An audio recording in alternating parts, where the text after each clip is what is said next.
जो भारत का नागरिक नहीं है, जो घुसपैठ करके आया है, उसके साथ भारत के संविधान के तहत न्याय सम्मत कार्रवाई होती रहेगी। इन्होंने चुनाव चोरी किया है, हरियाणा में चुनाव चोरी किया है।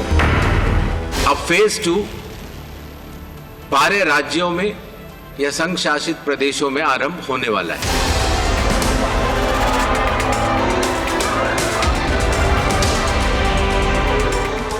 और आपने का पास से 1,000 करके छुपाया तो हम क्या बोलेगा? चोरी किया, चोर को जवाब देना बोलो।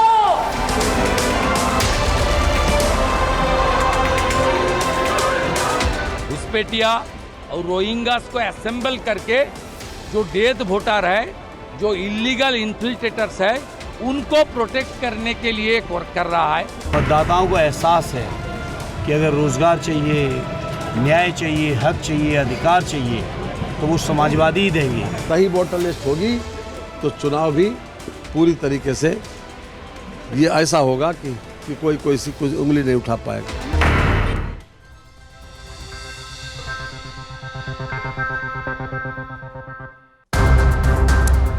नमस्कार। एसआईआर को लेकर सिर्फ अव्वल जारी है। कांग्रेस से लेकर समाजवादी पार्टी और बंगाल से लेकर तमिलनाडु तक राजनीतिक दल एसआईआर के विरोध में लामबंद हो रहे हैं।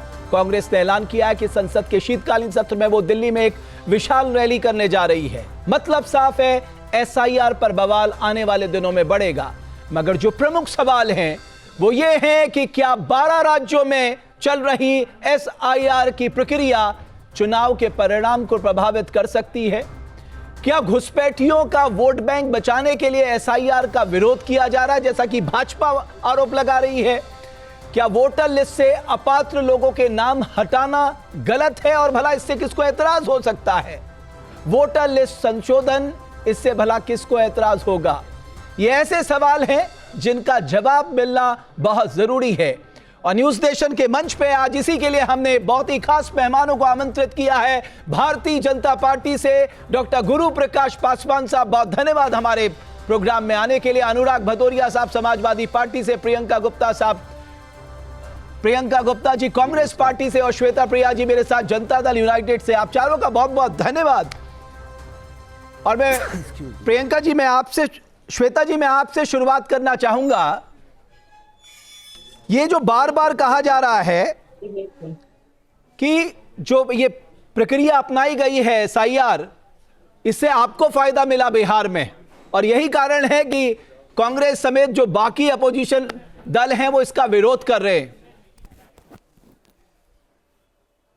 जी, वो तो सारे संवैधानिक प्रक्रिया का ही विरोध करते हैं। इसका मतलब ये थोड़ी है आप गलत चीजों के लिए विरोध करेंगे तो उन चीजों को रोक दिया जाएगा, ऐसा नहीं हो सकता है। वो एक इलेक्शन कमीशन संवैधानिक संस्थान है और ये उसी के तहत आता है। ये उनका शैक्षणिक अधिकार है, उनका अधिकार है ये कि वो एसआईआर करवाते हैं जब भी जरूरत पड़ता है किसी भी स्टेट में।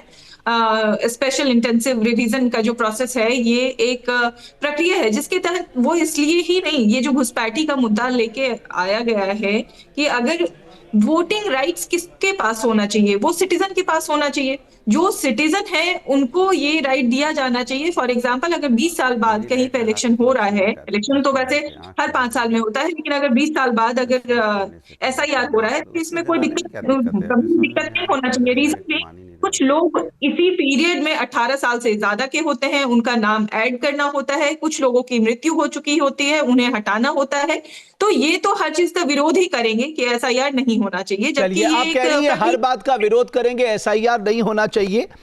प्रियंका गुप्ता जी, एक जो हमारा वोटर रोल है वो साफ सुथरा हो, उसमें पात्र लोग शामिल हो, उसमें सही लोग शामिल हो, इससे भला क्या एतराज है? क्योंकि पहले ही आरोप लगाया गया था कि साहब बिहार में बहुत जल्दबाजी में किया जा रहा है, हड़बड़ी में किया जा रहा है, वहां पर एक्सक्लूजन प्रोसेस ज्यादा अपनाया जा रहा है, लेकिन इस बार तो बहुत समय है।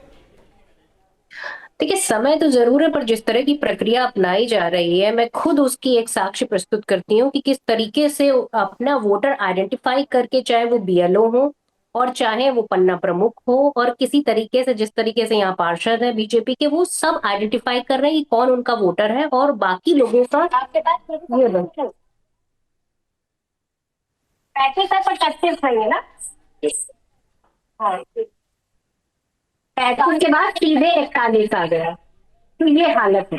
बीच के सभी घरों को इन्होंने सपाटप कर दिया है। फिर इनसे पूछा गया कि भाई ये कब आएगा, तो उन्होंने कहा और बीएलओ है वो देखेंगे। मैंने बीएलओ का नंबर भी मांगा तो नहीं दिया गया। प्रियंका जी मैं एक बात कहूं, ये गणना प्रपत्र का हाल है, मैं आपको बता रही हूँ, और आपका चैनल के माध्यम से मैं बताना चाहती हूँ आपके दर्शकों को कि किस तरीके से लोगों को गणना प्रपत्र फॉर्म जो है वो सिलेक्टिव ढंग से दिया जा रहा है। बीएलओ और पन्ना प्रमुख और पार्षद अपने घर में बैठ के डिसाइड करते हैं कि किसको ये प्रपत्र जाना है, किसको ये प्रपत्र नहीं जाना। एक बात कहूं आपसे, तो किस तरीके से एक पारदर्शी प्रक्रिया है और किस तरीके से ट्रांसपेरेंसी है, किस तरीके से डाउट नहीं डेवलप हो रहे हैं, क्या ये प्रक्रिया पूरी तरीके से साफ सुथरी है? मैं सवाल पूछना चाहती हूँ प्रियंका जी। अगर मैं आपकी आपने जो बात कही, आपने कहा बीजेपी के पार्षद, बीजेपी के पन्ना प्रमुख ये प्रयास कर रहे हैं, तो मैं कहना चाहता हूं आपके जो बीएलए हैं, मैं बीएलओ की बात नहीं कर रहा हूं, बूथ लेवल ऑफिसर की, मैं बीएलए की बात कर रहा हूं। आपके जो बूथ लेवल एजेंट हैं, हमारे बीएलए पे डिपेंडेंट हैं क्या? चुनाव आयोग हमारे बीएलए पे डिपेंडेंट है? तो आप भी इस्तेमाल करिए ना, आप उनको लगाइए कि अगर कहीं गड़बड़ी हो रही है तो वो खड़े होकर सही लोगों को, पात्र लोगों को सूची में डलवाएं। हो रही है, मैं आपको बता रही हूँ, साफ साफ गड़बड़ी हो रही है। अगर मगर क्या है इसमें, आप बताइए। मेरा बीएलए या मैं खुद जाकर अपना फॉर्म जमा करूंगी, उसके बाद सिलेक्ट हो जाएगा, उसमें कोई कमी निकाल के साइड नहीं कर दिया जाएगा, इस बात की क्या गारंटी है? क्योंकि अपना वोटर ही आइडेंटिफाई कर लिया इन लोगों ने।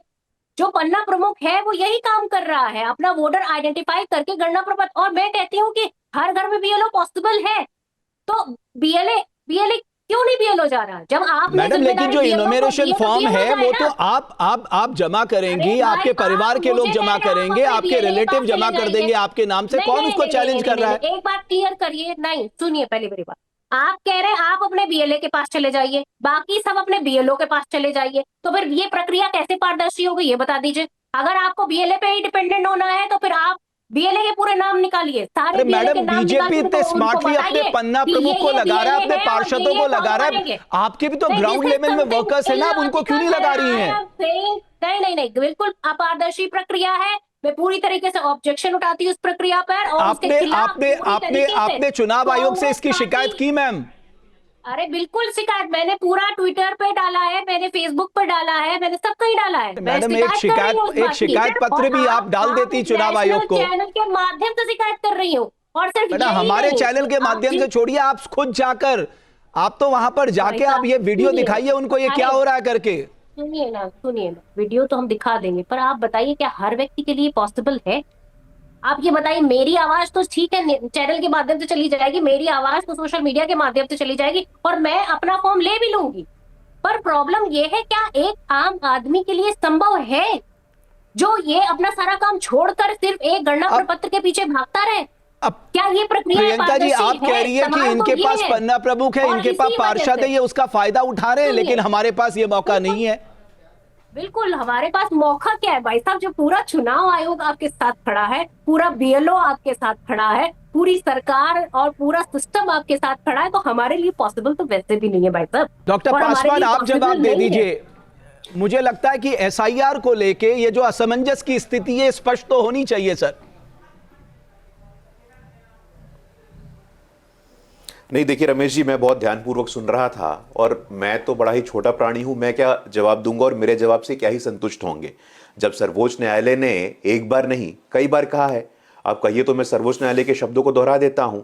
सर्वोच्च न्यायालय ने एसआईआर के संदर्भ में कहा है, it is a constitutional process, it is mandated bye article 324, 325, 326 of the constitution of India. Number एक। नंबर दो, रमेश जी आपने बहुत अच्छा सवाल पूछा, इनके बीएलओ इनके बीएलए कहां पे है? अभी विधानसभा चुनाव में बिहार में जब एसआईआर की प्रक्रिया चालू थी, कांग्रेस पार्टी के, मैं आपके बीच में नहीं बोल रहा था जी, क्षमा चाहता हूं, मैं आपके बीच में, ऐसा रमेश जी अगर बोलना है तो धन्यवाद, मैं किसी के बीच में नहीं। आप अपने बारे में बोल लीजिएगा दीदी, आप अपने बारे में बोल लीजिएगा यार। रमेश जी सर बोलिए। रमेश जी मुझे लगता है कि आप ऐसे डिबेट डिरेल कर रहे हैं, तो मैं इस प्रकार से डिबेट करता नहीं हूं सर। धन्यवाद जी, आप बोलिए सर। मैं बताना चाहता था, ये कह रही थी अभी एसआईआर की प्रक्रिया, एसआईआर की प्रक्रिया जब हो रही थी बिहार विधानसभा चुनाव में, तो कांग्रेस पार्टी के औरंगाबाद जिला के अध्यक्ष हैं, उनका वीडियो है, उनका वीडियो है कांग्रेस पार्टी के जिला के अध्यक्ष का कि एसआईआर की प्रक्रिया बहुत न्यायसंगत हो रही है, सबकी सुनवाई हो रही है, हमारे वोटरों का भी एनरोलमेंट हो रहा है। तो बड़ी विचित्र बात है, ये कौन सी पार्टी है जो अपने जिला अध्यक्ष के बातों को नहीं सुनती है? ये कौन सी पार्टी है जो अपने जिला अध्यक्ष, ये रमेश जी, मैं या तो मैं उठ के चला जाता हूं सर, ऐसे नहीं होता, मैं किसी के बीच में नहीं बोलूंगा। एक बात या तो उनका डाउन करिए आप। प्रियंका जी 1 मिनट रुक जाइए, इसके बाद मैं आपके पास आ रहा हूं, आप जवाब दे दीजिएगा। भाई साहब मैं यहाँ साक्ष्य बैठी हुई हूँ, मैं खुद बता रही हूँ, तो डॉक्टर पासवान क्यों नहीं एड्रेस कर रहे? सुनिए रमेश जी, देखिए अगर आप प्रियंका जी एक बार पासवान, प्रियंका जी मैं आपसे निवेदन कर रहा हूँ, 1 मिनट उन्हें कंप्लीट करने दीजिए, मैं आपके पास आ रहा हूँ मैडम। प्रियंका जी मैं आपके पास आ रहा हूँ, प्रियंका जी मैं आपसे सिर्फ इतना निवेदन कर रहा हूँ, उनको कंप्लीट करने दीजिएगा, आप जवाब दे दीजिएगा। डॉक्टर पासवान कंप्लीट करिए।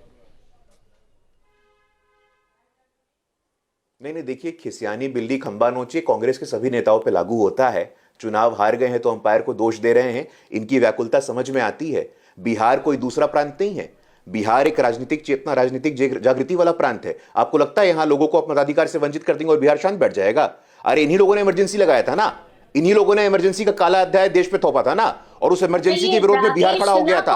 और अगर चुनाव के अधिकार को, मताधिकार को अब छीनने का प्रयास, अरे भाई ऐसा है, देखिए रमेश जी कहाँ उन्होंने वोट डाला आपको पता है? जरा बता दीजिए रमेश जी। ऐसा है कि आप इनसे बुलवा लीजिए, मैं इस प्रकार से डिबेट करता नहीं हूं। आप दिल्ली में वोट डालिए, आपके कार्यकर्ता दिल्ली में वोट डालिए। पासवान वो एक बात प्रियंका जी मैं बता रहा हूँ, प्रियंका जी 1 मिनट, प्रियंका जी क्या कह रही है, एक बार मैं पूछ लेता हूँ। प्रियंका जी आपकी बात रुकिए ना 1 मिनट।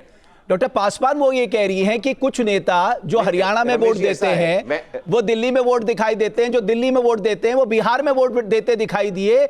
हमारे चुनाव आयोग का ये कानून कहता है साहब, जो रिप्रेजेंटेशन ऑफ पीपल एक्ट है, वो कहता है कि एक व्यक्ति 2 जगह से वोट नहीं देता, वो इलीगल है। वो इसकी बात कह रही है, अब इसका भी लगे हाथ जवाब दे दीजिए। डॉक्टर पासवान बोलिए, उसके बाद मैं प्रियंका जी आपके पास आऊंगा। नहीं रमेश भट्ट जी, नहीं रमेश जी, ऐसा है कि मैं 3 बार आपसे आग्रह किया है, अगर एक और बार ये बोलेंगी तो मैं पूरे डिबेट में बोलूंगा इनके बारे में, और फिर आपका डिबेट खराब हो जाएगा। लेकिन मेरी ऐसी मंशा है नहीं, मेरे ऐसे संस्कार है नहीं। कन्हैया कुमार कौन है? कन्हैया कुमार किस पार्टी के हैं? कन्हैया कुमार किस पार्टी के रमेश जी? कन्हैया कुमार ने वोट कहां दिया था?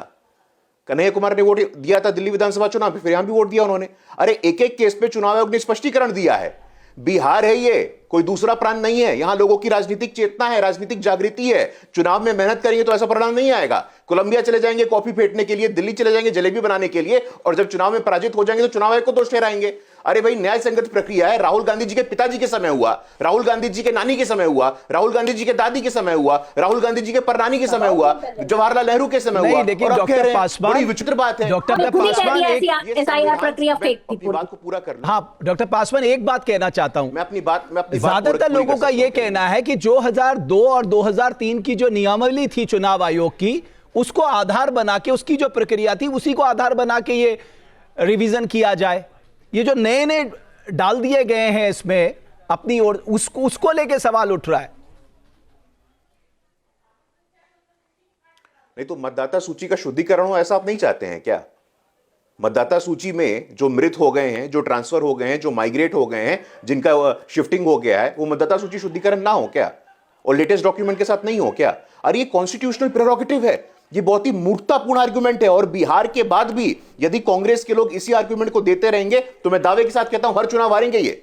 और चुनाव की शुद्धता पे सवाल उठाने वाले ये कौन होते हैं? मैं याद दिलाना चाहता हूं, आप रमेश जी वरिष्ठ पत्रकार हो, आप 2009 का आम चुनाव था। नवीन चावला एक ऐसा व्यक्ति जिसको शाह कमीशन ने कहा था unfit to hold any public office, unfit to hold any public office, उसको आपने मुख्य चुनाव आयुक्त बना दिया था। कौन था नवीन चावला, हम पूछना चाहते हैं। इनके साथी लालू यादव, जब टीएन सेशन बिहार में पॉलिटिकल वायलेंस और बूथ कैप्चरिंग का दौर चलता था, टीएन सेशन ने आकर के चुनाव यहां शांतिपूर्वक तरीके से कराया था, तब लालू जी क्या बोले थे? ये सेशन हुआ पगला गया है। तो टीएन सेशन को पागल बोलने वाले नवीन चावला, जो अपने आप को इंदिरा गांधी का तीसरा स्वघोषित पुत्र बताते, तो उनको मुख्य चुनाव आयुक्त बनाने वाले। पहली बार ऐसा हुआ है कि इलेक्शन कमिश्नर के अपॉइंटमेंट में लीडर ऑफ ऑपोजिशन का हस्तक्षेप होता है। पहले कैसे होता था अपॉइंटमेंट? मैं पूछना चाहता हूं आपसे, जो तय कर दिया 10 जनपद ने वही बनेगा इलेक्शन कमिश्नर। अब ऐसा नहीं होता है। पासवान आपकी बात आ गई, अभी प्रियंका जी के बाद अनुराग भदौरिया जी के पास जाऊंगा। प्रियंका जी अब आप जवाब दीजिए। देखिए, मैं इनसे पूछना चाहती हूँ, 3 पूर्व चुनाव आयुक्त जिसमें अशोक लवासा जी, ओपी रावत जी और एसवाई कुरैशी जी, उन्होंने पूरी तरीके से इस प्रक्रिया पर डाउट और ट्रांसपेरेंसी बता दीजिएगा एक बार, नवीन चावला कौन थे उनके बारे में बताइए ना। एक बार जरा आप नवीन चावला जी के बारे में बता दीजिए तो मैं स्वीकार कर आप ही बता दीजिए भाई साहब, आपको समय मिला आप बता देते, नहीं बता पाए तो मुझे बोलने देते। नहीं, आप बताइए ना कौन थे नवीन चावला, आपने बनाया था ना, इंदिरा गांधी के तीसरे स्वघोषित पुत्र बोलने वाले, आपने उनको चीफ इलेक्शन कमिश्नर बना दिया था। अब भूल गए आप उनको, कम से कम अब भूल गए आप नवीन चावला को। नवीन चावला पे आंख मत बंद करिए। चुनाव आयोग को कठपुतली की तरह कांग्रेस पार्टी ने चलाया है, चुनाव आयोग को पपेट की तरह कांग्रेस पार्टी ने चलाया है, और आज चुनाव आयोग पे सवाल खड़ा करते हो आप। जब चुनाव में मेहनत करना चाहिए था तब कोलंबिया चले गए थे आप लोग, तब राहुल गांधी जी यहाँ पे मछली पकड़ रहे थे, राहुल गांधी जी वहां कॉफी बना रहे थे, राहुल गांधी जी वहां जलेबी बना रहे थे, और जब चुनावों में हार हो गई है, जब चुनावों में पराजित हो गए हैं, तो चुनाव आयोग को दोष दे रहे हो आप। अरे अपने में आत्ममंथन करिए आप, नवीन चावला के बारे में सोचिए आप। पहली बार देश में ऐसा हुआ है कि चुनाव आयोग की नियुक्ति में भी नेता विपक्ष की भूमिका होती है, लेकिन अभी भी कांग्रेस पार्टी के वही संस्कार हैं। ठीक है अनुराग जी, अनुराग भदौरिया जी, ठीक है डॉक्टर पासवान, मैंने आपकी बात सुन ली। अनुराग भदौरिया जी, आपको किस बात का एतराज है? अरे वोटर शुद्धिकरण हो साहब, सही लोग जो हैं, पात्र लोग वोट दें, इसमें तो आपको भी प्रसन्नता होनी चाहिए, आपको भी खुशी होनी चाहिए। मैं आपकी बात से सहमत हूं। अगर पारदर्शिता हो तो अच्छी बात है, होनी तो चाहिए ना। अब बिहार के चुनाव का 1 महीने पहले सरकार को याद आता है कि हमें SIR कराना है, उसके पहले सरकार को क्यों नहीं याद आया? सरकार तो करीब 11 साल से थे केंद्र में, तो पहले करा लेना चाहिए था, फिर हड़बड़ी करने की क्या जरूरत थी? उन्हें पता है हड़बड़ी में गड़बड़ी भी कर लेंगे तो पता नहीं चलेगा, सब हड़बड़ाहट में निकल जाएगा और हम आराम से हमें पतली गली से निकलने का मौका मिल जाएगा। लेकिन वहाँ पर तर्क देखिए, बीजेपी के प्रवक्ता तर्क क्या दे रहे हैं। आपके पास नवीन चावला थे तो मेरे पास ज्ञानेश कुमार हैं, क्या बात है। कन्हैया कुमार ने दिया तो हमारे यहाँ भी दिया, लोगों ने दिल्ली में भी दिया, बिहार में दिया, ये तर्क है। मतलब हमारे यहाँ दिया, आपके यहाँ दिया, आपके नवीन चावला थे, हमारे पास ज्ञानेश कुमार, फिर जनता कहाँ है? जनता के साथ जो अन्याय हो रहा है उसकी जिम्मेदारी कौन लेगा, जरा बता दीजिए मुझे। सही उठाया था सवाल उन्होंने। औरंगाबाद के किसी जिला अध्यक्ष ने बोल दिया तो इनके लिए वो पत्थर की लकीर हो गई। ये क्या, इसकी क्या गारंटी है वो आपका ही आदमी निकला हो, बाद में आपकी पार्टी ज्वाइन कर ले, आपने ही बुलवा दिया हो? सवाल उठता है कि आप पूरे देश को ये एक जिला अध्यक्ष से जोड़ दे रहे हैं, और जिला अध्यक्ष हो सकता है आपका ही निकल जाए। दूसरी बात, BLA और BLO में सुनिए, अभी बीच में ज्ञान दे रहे थे, हड़बड़ा के जब मैंने पोल खोल दी। रुक जाओ, मैं आपके बीच में नहीं बोला, आपके बीच में नहीं बोला था, रुक जाओ, आपके बीच में नहीं बोला था। जब कोई बीच में बोलना शुरू करता है समझो उसके पास तर्क खत्म हो गए हैं। जब तर्क खत्म होता है तो आदमी बीच में टोकने लगता है, ये है असली। अब सुन लीजिए, आप BLA की बात हो रही है बार बार, ठीक है, सब कुछ जब हमें ही करना है तो फिर सरकार क्यों है, चुनाव क्यों है, बता दीजिए मुझे। जरूरी है सर, आम आदमी की जिम्मेदारी क्या चुनाव की, क्या इस देश की सरकार की नहीं है उसकी उसको न्याय मिले, उसका वोट बने, सरकार की कोई जिम्मेदारी नहीं है। हर बात में ये चैलेंज करते, सुप्रीम कोर्ट में क्यों नहीं जाते, हाई कोर्ट में क्यों नहीं जाते? अरे आप गलत आदेश, गलत काम करते रहो और चैलेंज करते रहो, सुप्रीम कोर्ट में जाइए, हाई कोर्ट में जाइए। मतलब कोई शर्म नाम की चीज बची है कि नहीं बची है? माने आपकी कोई जिम्मेदारी, सरकार को जनता ने चुना, उसकी कोई जिम्मेदारी नहीं है। वो गलत काम करेगी, फिर पार्टियों से कहेगी आप हाई कोर्ट, सुप्रीम कोर्ट जाइए। ये क्या हो रहा है देश के अंदर में? आप अपनी नैतिक जिम्मेदारी तो लीजिए ना, आप तो काम ठीक कीजिए ना, फिर हाई कोर्ट सुप्रीम कोर्ट की बात होगी। माने अब हर बात को टालने के लिए न्यायपालिका पे डालना चाहते हैं, ये तो ठीक नहीं है। लेकिन इस बार तो हड़बड़ी नहीं है, इस बार तो समय है ना भदौरिया साहब, इस बार तो लंबा टाइम है, इस बार तो लंबा टाइम है, पतली गली से नहीं निकल सकते जैसा आपने कहा। इस बार तो आपकी बात जैसी नजरें पड़ी होंगी वहां पर। बिल्कुल पूरी तरह से, इसीलिए मैं कह रहा हूं ना, एक BLO साहब को हमने फोन किया, BLO साहब कहां है? साहब अभी घर पे हूं, मैं आता हूं। ये फोन किया था मैंने 10:30 बजे दिन में, और वो कह रहे हैं मैं घर पे हूं अभी। मैंने कहा घर पे क्यों है, अभी 10:30 हो गया, आपको मेरा फॉर्म भी लेना था। साहब मैं दूर रहता हूं ना, आने में समय लगता है। तो मैंने कितने बजे आओगे? साहब 11:30 तो बज ही जाएंगे, 12 तो बज जाएंगे। उसके बाद हमने उसको बहुत तेज उससे बात की तो वो 11:30 बजे आया, और आने के बाद हड़बड़ी में था, हेलमेट लगा हुआ था, वो हेलमेट में ही कह रहा है जल्दी जल्दी बताइए, जल्दी जल्दी कहाँ भरना है, क्या करना है। नहीं जो दे दीजिए आप छोड़िए, आप जो दे दीजिए बस। अरे हम ले लेंगे, उसको तो कंप्यूटर में फिट करना है ना, हो जाएगा, जल्दी लाइए जल्दी लाइए। भाई साहब बिना कुछ पेपर लिए, बिना कुछ लिए हड़बड़ाहट में चला गया। लेकिन इस बार क्या गारंटी है, हम जैसे लोग समाज में जो 10 फोन करते हैं तब BLO आता है, सुन लीजिए मेरी बात, तब BLO आता है और हड़बड़ी में रहता है। सोचिए वो BLO क्या 3 बार 1 महीने में हर घर पहुंच जाएगा? जो घर के 12 बजे घर से निकलने को तैयार नहीं है, काम करने को तैयार नहीं है। बीएलओ अगर 1-2 बजे दिन में आएगा, हर घर में पहुंच जाएगा, वो हर घर में पहुंचा के अपना पारदर्शिता कर लेगा 4 घंटे के काम में। वो कमाल की बात कर रहे हैं आप। 1-1 हजार आदमी की जिम्मेदारी उसके ऊपर में है, वो महीने में 3 बार हो जाएगा। ये नहीं हो, इम्पॉसिबल है। इसीलिए हम कह रहे हैं कि अब आप फीडिंग क्या कर रहे हैं, बाद में नहीं, तो इसका मतलब आप कह रहे हैं कि इस तर्क को आधार मानकर भदौरिया जी आप कह रहे हैं इस प्रक्रिया को ना किया जाए। मैं ये बोल रहा हूं कि इसमें पारदर्शिता होनी चाहिए। ये जिम्मेदारी चुनाव आयोग की है कि एक एक व्यक्ति का वोट बने, और आप ये घुसपैठिए बोल के देखिए। आपको एक मजेदार घटना सुनाता हूं, बोलने दीजिएगा। इनके लखनऊ में एक मेयर साहिबा हैं, कल अचानक पहुंच गई। कहां पता है आपको? नगर निगम कर्मचारी का पेपर देख रही हैं। मैं आपको एक वीडियो भेज रहा हूं 28 अक्टूबर का। 28 अक्टूबर को मैं सुबह एक चाय की दुकान में गया, बारिश हो रही थी, तो वहां पे नगर निगम के जो ड्राइवर होते हैं जो सुबह कूड़ा उठाते हैं, वो 20-25 खड़े थे। मैंने उससे पूछा क्या नाम है, कहाँ के रहने वाले? बोले असम के हैं। बोले आपको किसने यहाँ बुलाया? बोले कॉन्ट्रैक्टर ने हमको बुलाया है। कॉन्ट्रैक्टर कौन है? वो भी उत्तर प्रदेश का नहीं, बाहर का। लखनऊ नगर निगम में आपने असम के लोगों को बुला के यहाँ रोजगार दिया हुआ है। उसके बाद यही जब चुनाव आएगा ना, इनको कहोगे देखो ये घुसपैठिए थे, अब इनको निकाला जा रहा है, ये देखिए सूटकेस लेके जा रहे हैं, ये देखिए ट्रेन में भर के जा रहे हैं। अरे प्रभु, आप मेयर हैं, टेंडर आपने ही दिया ठेकेदार को। आपकी 5 साल से वो लोग यहाँ लखनऊ में आके 500-600 की तादाद में चले आए हैं, आपने उनको रोजगार दिया हुआ है, और इन्हीं को आप घुसपैठिए बताएंगे। मैं इसके बाद इस प्रक्रिया में इस बार क्या क्या टर्म्स एंड कंडीशन है उस पर भी आता हूं। पहले भर्ती करते हैं, उसके बाद ये ठीक है। अभी भदौरिया साहब, डॉक्टर पासवान जवाब दे दीजिए। अब उसके मैं आ रहा हूं भदौरिया साहब, बहुत लंबा आपने रख लिया। पासवान साहब मेरी बात सुनिए। अरे आपकी सुन ली सर, अभी तक आप ही की तो सुन रहे थे, और किसकी सुनी हमने? बात पूरी हो जाए सर, आपने इतनी लंबी छेड़ दी है। 10 सेकंड और, अरे इनसे आप आशा मत की जवाब देने का। 10 सेकंड में अपनी बात कह दूं, 10 सेकंड बाद आप ले लेना। बोलिए। सवाल ये उठता है कि आप ही बुलाते हो असम के लोगों को। अच्छा, ज्यादातर उसमें माइनॉरिटी के लोग हैं, 99% माइनॉरिटी के लोग थे। तो सवाल यह है कि अब मेयर साहब चेक करके कह रही हम चेकिंग कर रहे हैं,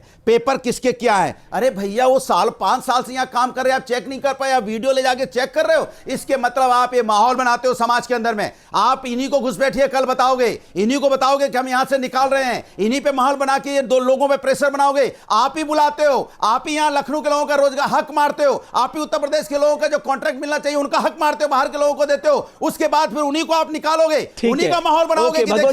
को जवाब देने दीजिए। मैं टीवी में आपके सामने कह रहा हूं, ये मेयर, ये सरकार सिर्फ नाटक करती है, नाटक, इससे ज्यादा कुछ नहीं। हमारे लोगों का हक मार रहे हो, ठीक है भदौरिया साहब, मारते हो, फिर उनको घुसपैठिए बताओ। डॉक्टर अभी शांत हो जाइए भदौरिया साहब, अब हो गया आपने काफी लंबा समय। डॉक्टर पासवान आप जवाब दीजिए। आप नहीं रमेश जी, देखिए इसी प्रकार की चिंताएं उन्होंने तब भी प्रकट की थी। बिहार में 14 करोड़ जनसंख्या है, 7.5 करोड़ वोटर है, कितने क्लेम्स हैं?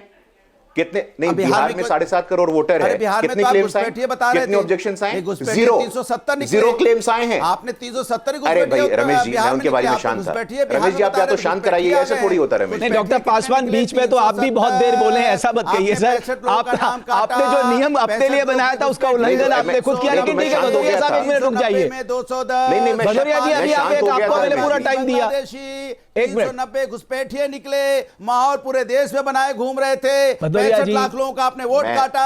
65 लाख कौन थे जिनका आपने वोट काटा? जी, आप तो कह रहे थे जब तर्क समाप्त होते तब कोई बीच में बोलता है, और अब ये आप पे लागू नहीं होता। उनका वोट काट दिया।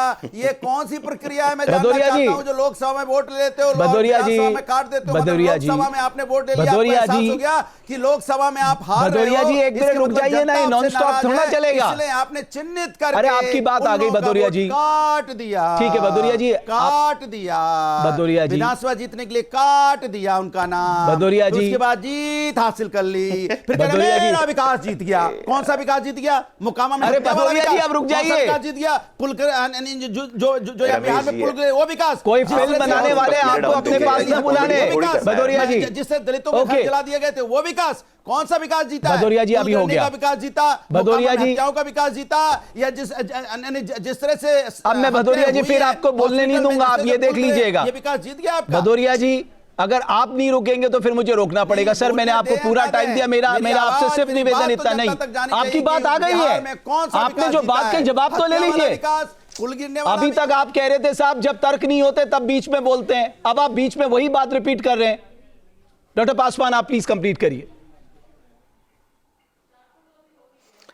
नहीं देखिए रमेश जी, मैं अनुराग जी का बहुत सम्मान करता हूं, लेकिन इस प्रकार से अपने स्तर को गिराना ठीक नहीं। अनुराग भैया, आप बहुत वरिष्ठ हैं, इस प्रकार से आप लगातार बोलते हैं, तर्कहीन बोलते हैं, अवैज्ञानिक बात बोलते हैं। बिहार की जनसंख्या 14 करोड़ है ना, 14 करोड़ में 7.5 करोड़ वोटर है, 7.5 करोड़। कितने क्लेम्स आए हैं, कितने ऑब्जेक्शंस आए हैं? एक भी क्लेम नहीं आया, एक भी ऑब्जेक्शन नहीं आया। जब मैंने कहा कि आरजेडी और कांग्रेस के जो बूथ लेवल के कार्यकर्ता हैं, जिला स्तर के अध्यक्ष है, वो सपोर्ट कर रहे हैं, वो कोऑपरेट कर रहे हैं। जब आपके पास कोई मुद्दा नहीं है, कोई सकारात्मक मुद्दा नहीं है, मैं तो कहता हूं, मैं चुनौती के साथ आपको कहता हूं अनुराग भैया कि आप हमें बुनियादी मुद्दों पे घेरो।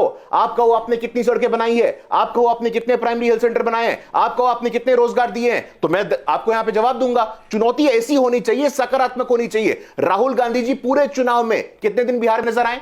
आपके बड़े भाई हैं, कितने दिन उन्होंने तेजस्वी यादव ने समय दिया? विचित्र सी बात होती है, चुनाव के दौरान मेहनत करना नहीं है, सुप्रीम कोर्ट को स्वीकार करना नहीं है, चुनाव आयोग का वर्डिक्ट स्वीकार करना नहीं है, ऐसे देश नहीं चलता है। क्षमा चाहता हूं, देश संविधान से चलता है। और मैं आपके शो पे पूरी जिम्मेवारी के साथ बोलना चाहता हूं, क्या बंगाल हो, क्या ममता दीदी हो, क्या अखिलेश यादव हो, संविधान के ऊपर कोई नहीं है। There is no one above the rule of law. There is no one above the Constitution of India.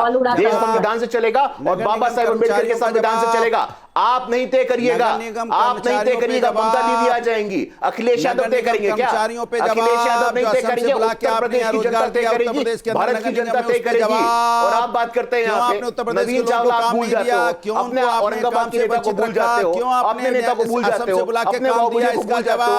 आज भी अगर जमीन पे जाओगे और जमीन पे जाकर के कान लगाओगे, 5 साल बाद 7 साल बाद उसका जवाब, ये क्या आप नाटक करते हो? पहले बुलाते हो, फिर काम देते हो उत्तर प्रदेश के अंदर में, फिर कैमरा के सामने भदौरिया जी ऐसे नहीं होता, प्लीज। फिर बताते हो हम पेपर चेक कर रहे थे। समाजवादी पार्टी की यही स्थिति हो गई है। अनुराग जी एक मिनट रुक जाइए ना। अनुराग जी एक बात स्पष्ट करिए ना, इस देश में इंटेंसिव रिवीजन होना चाहिए या नहीं? मुझे सिर्फ इतना जानना है आपसे, ये स्पेशल इंटेंसिव रिवीजन होना चाहिए या नहीं होना चाहिए? तो होना चाहिए, या तो दो ही हो सकता है, या होना चाहिए या नहीं होना चाहिए। बात सुन लीजिए ना, ये संविधान समाजवादी पार्टी तय करेगी क्या? सुन तो लीजिए, मैं आपसे साफ कहना चाहता हूं कि जो भारतीय जनता पार्टी की नियत पे शक है, जो चुनाव आयोग है उसकी नियत पे शक है, क्योंकि अगर आप असम के लोगों को बुला के यहाँ काम देंगे, उसके बाद उनका पेपर देखेंगे, तो इसके मतलब आप माहौल बना रहे हो। अगर आपने जब उनको रखा था कॉन्ट्रैक्ट पे, तो क्या पेपर नहीं देखे थे? कहां के लोग हैं ये? आपने क्या उनको नहीं चेक किया था?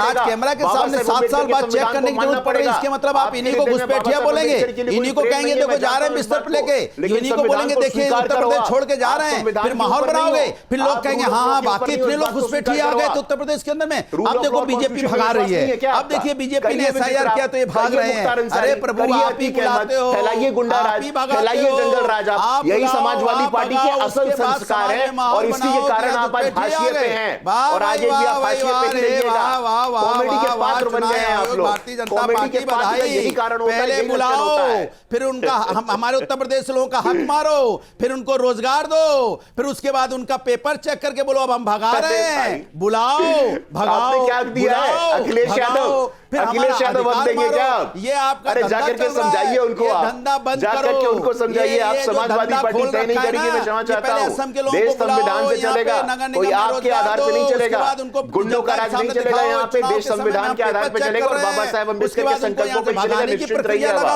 तो आप तो मेरा 7-8 साल का मेरे उत्तर प्रदेश के लोगों का रोजगार खा गए ना, खा गए ना रोजगार। ठीक है अनुराग जी, लेकिन अनुराग जी लगता है, एक मिनट अनुराग जी, डॉक्टर पासवान और भी मेहमान है मेरे साथ, और भी मेहमान है। श्वेता जी एक बात जो इस पूरे बिहार चुनाव में छाई रही, मुझे लगता है आप बेहतर जवाब दे सकती है।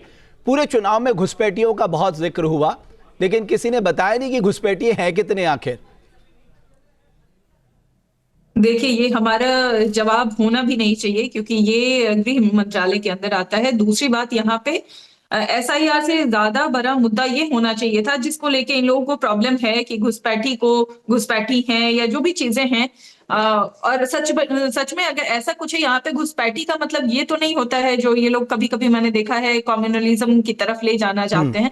यहाँ पे घुसपैठी का मतलब कोई भी हो सकता है, चाहे वो नेपाल से आए हुए हों, बांग्लादेश से आए हुए हों, और यहाँ पे हिंदू मुस्लिम की बात नहीं हो सकती है। और सबसे बड़ी बात, अगर ये इलेक्शन से पहले हुआ है तो मुझे नहीं लगता है कुछ गलत है, क्योंकि वोटिंग राइट सिर्फ सिटीजन के पास होना चाहिए और उसी को चेक करने के लिए ये SIR होता है। जो मैंने अभी भी पहले बोला कि जो एलिजिबल कैंडिडेट है उनका वोटर लिस्ट में नाम जुड़ना चाहिए और जो नहीं है उनको हटाना चाहिए। रही बात, ये लोग इसको गलत सही बोलते हैं, हर चीज का एक प्रोसीजर होता है। या तो ये इलेक्शन कमीशन में रिटन कंप्लेंट फाइल कर सकते थे या कोर्ट को अप्रोच कर सकते थे, लेकिन इन लोगों ने उन चीजों के लिए नहीं किया। लास्ट में कोर्ट ने खुद ही बोल दिया था कि आप ब्लैंकेट फॉर्मूला एप्लीकेबल नहीं होगा। अगर कोई अग्रीव्ड है, क्योंकि ये प्रोसेस गलत नहीं है, ये तो संवैधानिक अभी तो TMC चली गई ना सुप्रीम कोर्ट, अभी तो TMC ठीक है, सुप्रीम कोर्ट गई है ना। हमने कभी भी सर्वोच्च न्यायालय के निर्णय पे सवाल नहीं उठाया है, क्योंकि वो एक संवैधानिक संस्थान है और उसको मानना चाहिए, उसके ऑर्डर को बिल्कुल सर आंखों पे रखा जाना चाहिए। जो ये लोग ऐसा नहीं करते हैं, क्योंकि जब इनके फेवर में कुछ होता है तो उसको मान लेते हैं, जब इनके अगेंस्ट में कुछ होता है, क्योंकि सुप्रीम कोर्ट अगर कोई भी स्टेटमेंट देती है तो वो तथ्यों के बेसिस पे देती है। स्पीकिंग ऑर्डर जिसको बोलते हैं, कहने का मतलब reason based order. Priyanka ji इस बार जैसा कि बिहार में हमने देखा, ये बात सही थी कि बिहार में जिस तरह से दस्तावेज मांगे गए, आधार पे इतनी बहस छिड़ी, सुप्रीम कोर्ट को कहना पड़ा कि साहब आधार को आप लीजिए। अभी भी आधार के साथ आपको एक कागज तो देना ही पड़ेगा, लेकिन इस बार 2002 से 2004 की जो वोटर लिस्ट है, अगर आपके माता पिता का उसमें नाम है या आपके कोई भी रिश्तेदार का उसमें नाम है, और अगर आपका नहीं भी है तो इनको सामने रखकर आप इनोमिनेशन फॉर्म भर सकते हैं। यानी पहले ये तकलीफ थी कि आपको खुद साबित करना है, लेकिन इस बार अगर ये भी आपके नाम है तो इसलिए भी आपको इनोमिनेशन फॉर्म भरने में आसानी होगी। मतलब एक बड़ी आबादी को जो बिहार में मुश्किल आई वो यहां नहीं आने जा रही है, कम से कम इन 12 राज्यों में। देखिए, इन 12 राज्यों में एक राज्य उत्तर प्रदेश का लखनऊ का है। यहाँ पर एक टोल फ्री नंबर है 1950, आप उसे मिलाकर देखिए, उस पर कोई कॉल नहीं जाती। दूसरा नंबर है 5222629886, कोई कॉल नहीं जाती। मैंने BLO के साथ अपॉइंटमेंट बुक किया, ये मैं ऑनलाइन बता रही हूँ, जब मैं ऑनलाइन कर रही हूँ तब BLO के साथ अपॉइंटमेंट किया, कोई कॉल बैक नहीं आई, कोई BLO नहीं आया। दूसरी चीज मैं कह रही हूँ, मैं बात कर रही हूँ गांव, गरीब किसान जो पूरी आउटर में रह रहा है, वहां BLO नहीं पहुंचेगा तो उनका वोट कट जाएगा। ये एक वोटिंग राइट, वोट का अधिकार खत्म कर दिया जाएगा। आपको ये वोट कटने नहीं देना है, मैं वही तो कह रहा हूँ आपसे, एक सतर्क नागरिक के तौर पे आपको वोट नहीं कटने देना है। पहले मेरी बात सुन लीजिए, फिर बाद में सवाल पूछिएगा। मैं सिर्फ इतना पूछ रही हूँ कि 89 लाख कंप्लेंट्स कांग्रेस पार्टी ने रिटर्न दी थी, उसके बाद भी यहाँ बैठकर भारतीय जनता पार्टी के प्रवक्ता झूठ बोल रहे हैं कि 0 कंप्लेंट्स है। हकीकत ये है कि मरे हुए लोगों को हमने साक्ष्य के रूप में प्रस्तुत किया और जिंदा लोगों को किस तरीके से, वहां तो कैमरे की टीम थी, वहां तो कैमरे के सामने सब कुछ आया, उसके बावजूद भी SIR प्रक्रिया की मनमानी करी गई।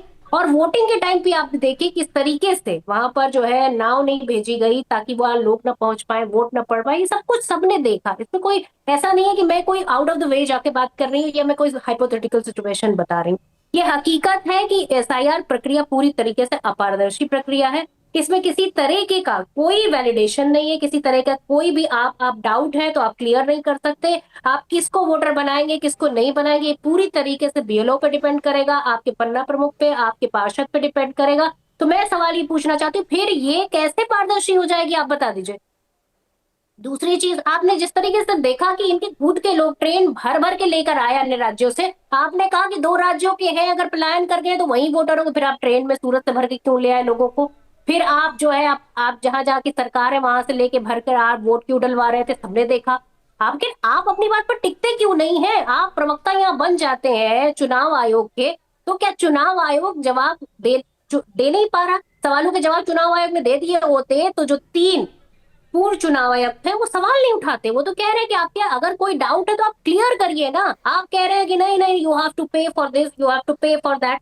हम सीधे सीधे कहते हैं हम इस प्रक्रिया को पूरी अपारदर्शी मानते हैं। ये वोट का अधिकार छीनने और वोट की चोरी की प्रक्रिया है। और सबसे बड़ी बात है कि हमने ऐलान कर दिया, हम रामलीला मैदान से इस बात का पूरी तरीके से खंडन करेंगे कि ये प्रक्रिया वोट चोरी है और इसका विरोध करेंगे, सड़कों पर आएंगे, हमने एक तय कर लिया। डॉक्टर पासवान, आप क्योंकि ये तो मैं देने को तैयार हूँ। डॉक्टर पासवान, ये एक बड़ी दिक्कत है कि जो ज्यादातर राजनीतिक दल हैं, खासकर अपोजिशन के लोग, उनको इस प्रक्रिया पे शक है और इस प्रक्रिया का चरित्र वो बताते हैं एक्सक्लूजनरी है, यानी काटने में ज्यादा इसका ध्यान है, डिलीशन में ज्यादा ध्यान है, जोड़ने के बजाय। और उसका नाम भी नहीं देंगे, उसका आप डिटेल भी नहीं देंगे कि किसका फॉर्म 6-7 का, उसका डिटेल भी नहीं देंगे। बड़ी रमेश जी तेलंगाना में ये प्रक्रिया बिल्कुल ठीक होती है, तमिलनाडु में बिल्कुल ठीक होती है, पश्चिम बंगाल में बिल्कुल ठीक होती है, हिमाचल में बिल्कुल ठीक होती है। जहां पराजित हो जाते हैं वहां चुनाव आयोग संदिग्ध के घेरे में आ जाता है। मुझे समझ में नहीं आता, ये तो बहुत ही बुनियादी बात है और मैं क्षमा चाहता हूं, बिहार ग्रामीण परिवेश वाला प्रांत है। सर वो आनंद और मधेपुरा में तो ये बात सामने आई है ना, आनंद और डॉक्टर पासवान, आनंद और मधेपुरा को लेके तो राहुल गांधी ने पूरा प्रेजेंटेशन दिया, हरियाणा को लेके उन्होंने पूरा प्रेजेंटेशन दिया। हरियाणा में उन्होंने कहा 25 लाख वोट ऐड किए गए हैं, फर्जी नाम से वोटर बनाए गए हैं, अलग अलग सीमा, स्वीटी, सरस्वती, रश्मि, विमला, सुनीता। महाराष्ट्र ब्राजीलियन मॉडल भी तो थी साथ में। हाँ, उसी के नाम थे ब्राजीलियन मॉडल के, जो मैं नाम बता रहा हूँ। महाराष्ट्र में भी ऐसी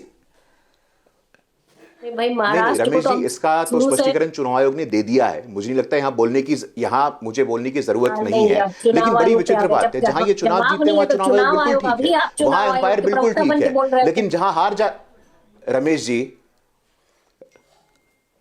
आप इनसे बुलवा लीजिए। रमेश जी, मैं इस प्रकार से डिबेट। डॉक्टर पासवान, आप नाराज क्यों हो रहे हैं? अगर वो आपसे कुछ पूछ रही है उसका जवाब दे दीजिए। चाहे जितना नहीं, मैं नाराज, मैं किसी के बीच में, रमेश जी मैं नाराज नहीं हो रहा हूं, मैं किसी के बीच में नहीं बोल रहा हूं, मेरी अपेक्षा होती कोई मेरे बीच में ना बोले। काफी टाइम बीच में भी बोला। संविधान पे भरोसा नहीं है, ठीक है, आपको संविधान, रमेश जी आपको संविधान पे भरोसा नहीं है, आपको सर्वोच्च न्यायालय पे भरोसा नहीं है, आपको बिहार के लोगों पे भरोसा नहीं है, मतलब कैसी आर्गुमेंट दी जा रही है। हमारा एक जिला अध्यक्ष कोट कर रहे हैं, आपके तो बड़े बड़े नेता कह रहे थे यहाँ पर कि संविधान बदल देंगे।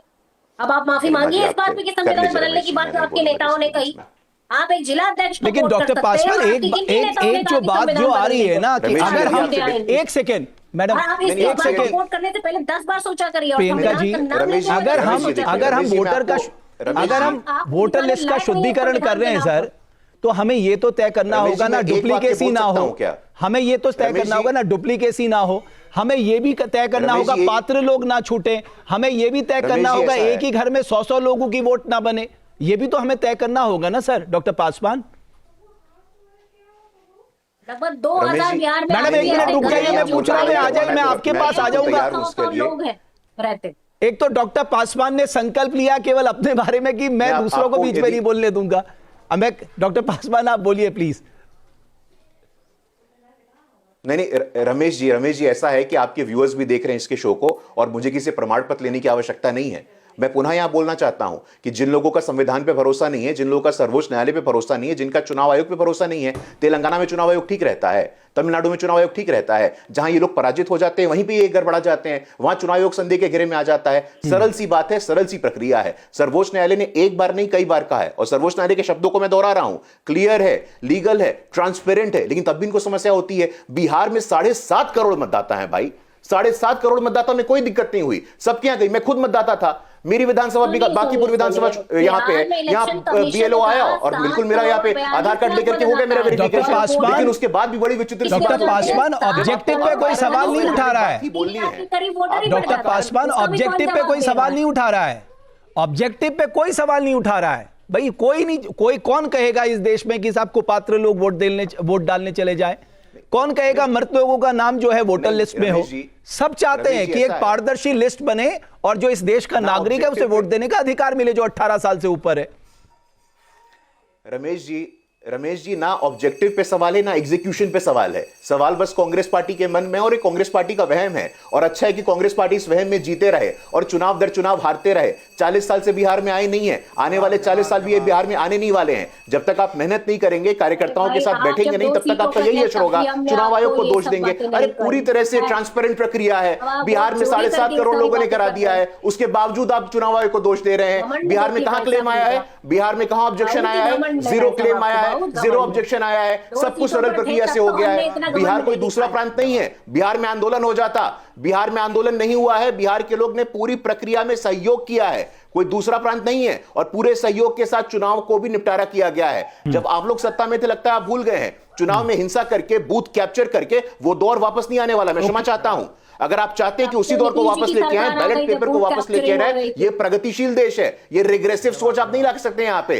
पूरी तरह से राहुल गांधी जी का चुनाव बिल्कुल ठीक हो गया, तेलंगाना बिल्कुल ठीक हो गया, पश्चिम बंगाल बिल्कुल ठीक हो गया, संविधान से चलेगा, सर्वोच्च न्यायालय से चलेगा और संविधान के रेगुलेशन से चलेगा। यदि राहुल गांधी इस भ्रम में रहना चाहते हैं कि वो संविधान से ऊपर है, डॉक्टर पासवान, इस भ्रम में रहना चाहते आप ये भी तो मानेंगे ना कि टीएन सेशन को किसने मुख्य चुनाव आयुक्त बनाया, लेकिन सुप्रीम ये कोर्ट जानते हुए इंडिया के हिसाब से ही चलेगा कि इस बात को लिख लीजिए। अब आप डॉक्टर पासवान, टीएन सेशन को किसने मुख्य चुनाव आयुक्त बनाया, ये जानते हुए वो किस किस्म के व्यक्ति हैं, उसके बावजूद भी उन्हें इतनी महत्वपूर्ण जिम्मेदारी दी थी, इसको भी तो आप मानेंगे ना। जो सबसे ज्यादा रिफॉर्म लेके आए, मैं कहूंगा इलेक्शन। नवीन चावला को किसने बनाया था?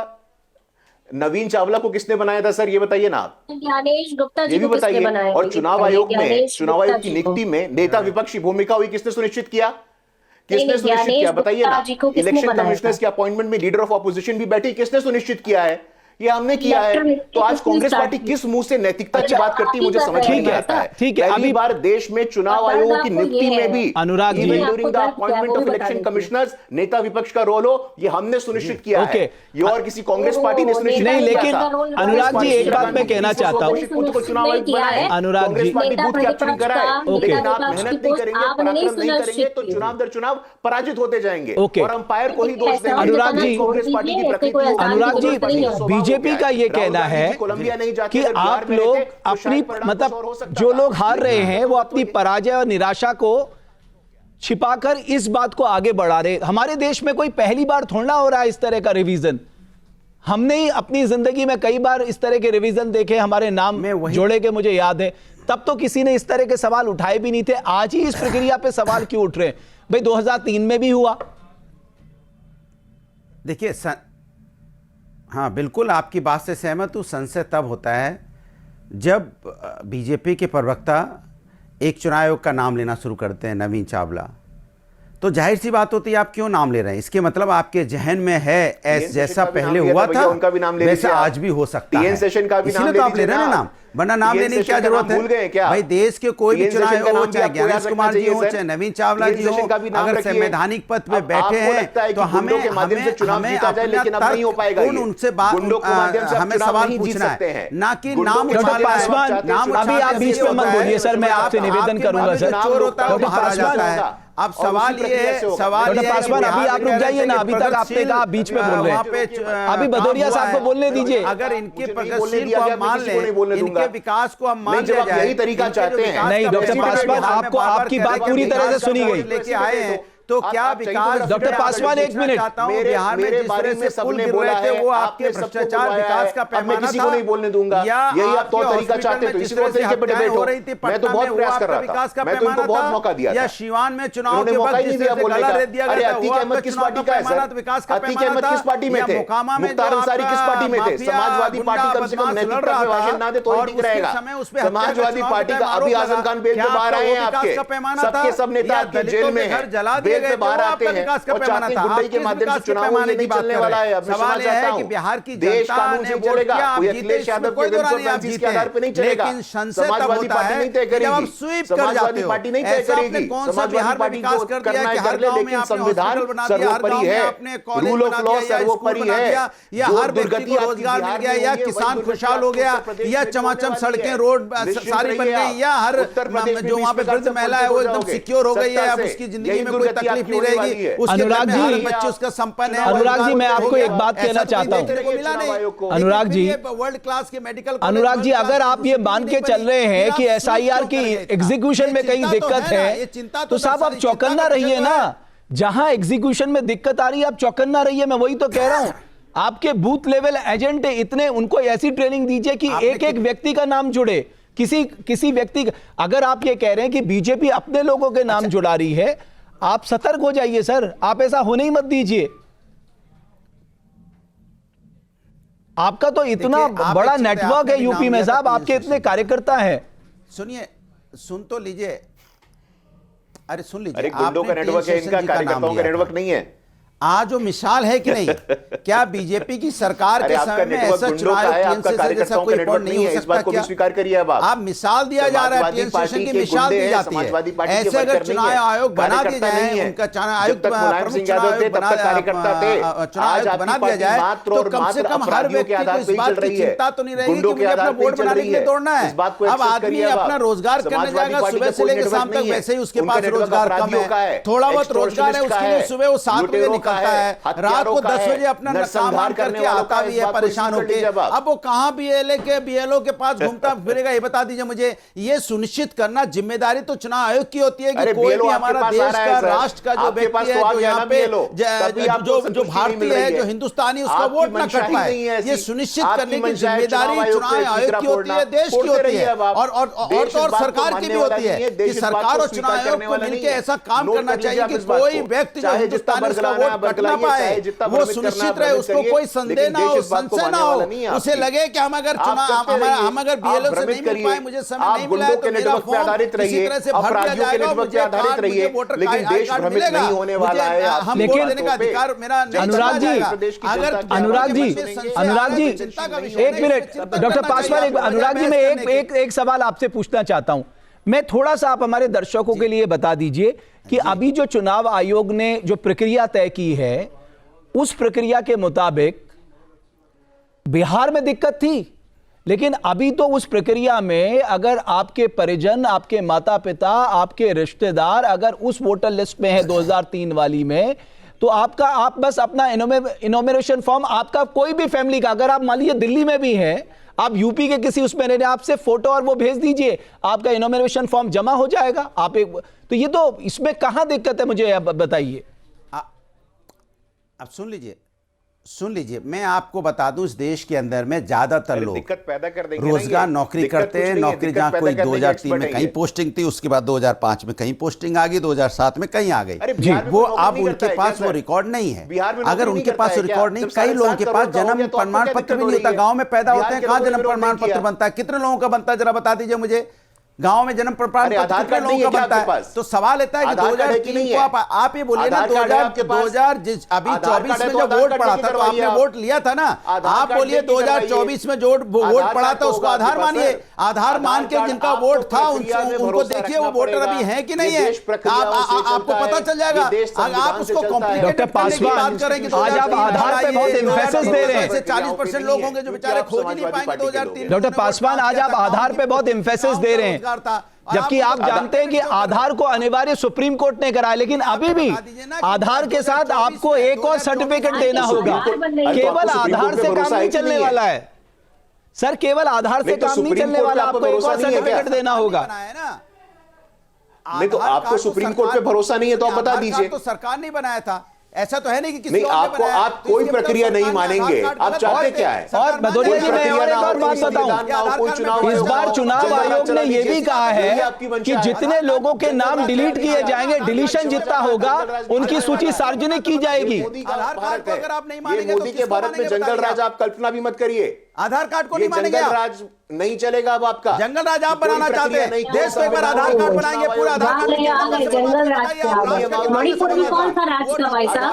मणिपुर में अभी तक कौन सा राज्य चल रहा था, उसको कौन सा राज्य कहेंगे? मणिपुर में आपकी सरकार थी ना। यही आपकी प्रकृति बन गई है, यही आपका कारण बन गया है, यही आपकी सच्चाई बन गई है।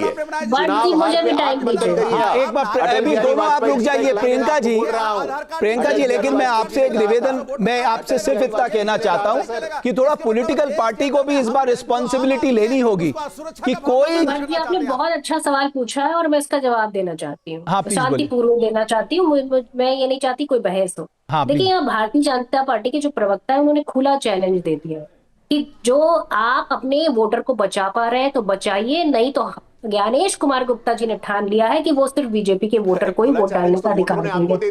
ये पूरी तरीके से चैलेंज कर दिया है कि आप बचा सकते हैं तो वोट का अधिकार बचाइए, वरना इस देश में संविधान को ताक पे रखे, वोटर का अधिकार ताक पे रखे और गणना प्रपत्र को ताक पे रख दिया गया है। आप गणना प्रपत्र सारे घरों में भेज ही नहीं रहे, हकीकत तो ये है आपकी। और ज्ञानेश कुमार गुप्ता जी इसमें पूरी तरीके से इन्वॉल्व है और भारतीय जनता पार्टी खुला चैलेंज दे रही है विपक्ष को। एहसास होता सीधी बात, और इसके अलावा कुछ नहीं कह रहा हूँ। चुनावों को लूटने का काम किया है, वो है चुनाव पे ज्ञान दे रही है। अरे भाई, लूटने का काम किया होता तो आप यहाँ सत्ता में नहीं बैठे होते भाई साहब। राहुल गांधी जमीन गारंटी के साथ कह रही हूँ, अगर हमने लूटने का काम किया होता आप सत्ता में नहीं बैठे होते। कितने दिन जमीन पे मेहनत किया था? जिन जिन राज्यों में हमारी सरकार थी वहाँ आपने सरकार बनाई तो क्या लूट के बनाई है? विधायक आए हैं आपके, गजब झूठ बोल रहे हैं यहाँ पर। अगर हमने ये किया होता तो आप जीवन में कभी नहीं आते सत्ता में साहब, बिहार में जीवन में कभी सत्ता में नहीं आते। बिहार में 0 हो जाएंगे अब आप 0 शून्य। अरे बिहार में जो कुछ हुआ जनता को बेहतर पता है, इतना अच्छा काम किया है कि आप 243 में 202 जीत गए। वाह वाह वाह। 0 हो जाइएगा आप, अभी 6 हो गए हैं। अरे 10,000 रुपए देने की जरूरत क्या थी जब इतना अच्छा काम किया समाप्त हो गया। मैं आप सभी मेहमानों से एक बात कहना चाहता हूं, लेकिन डॉक्टर पासवान एक बात जो जरूरी है, जो लोग बाहर रह रहे हैं उनके बीच में और जो नीचे तबके के लोग हैं, निचले तबके के लोग हैं, उनमें अफरा तफरी का माहौल है। चुनाव आयोग को यह जिम्मेदारी तो लेनी होगी कि उनको बताया जाए कि साहब इन प्रक्रिया को हम सामने लेकर आए हैं और आपको परेशान होने की जरूरत नहीं है। अगर आपके परिजन भी हैं, आपके रिश्तेदार भी हैं, वो आपका इनॉमिनेशन फॉर्म भर के दे देंगे तो आपका वोट कटेगा नहीं। सबके मन में यह संशय डाल दिया गया कि साहब अगर आप अपने घर नहीं पहुंचे तो आपका वोट कट जाएगा। मुझे लगता है चुनाव आयोग को यहां पर जिम्मेदारी लेनी होगी, क्योंकि जो लोग बहुत कम पैसे कमा रहे हैं, आप सोचिए इतनी दूर अगर वो ट्रेवल करेंगे उनके आने जाने में कितना खर्चा होगा। जाहिर है ज्यादा से ज्यादा प्रचार प्रसार, ताकि आम लोगों तक सही जानकारी पहुंच पाए और सही व्यक्ति वोट दे, ये सबसे जरूरी है हमारे लोकतंत्र में। बहुत धन्यवाद हमारी चर्चा को देखने के लिए।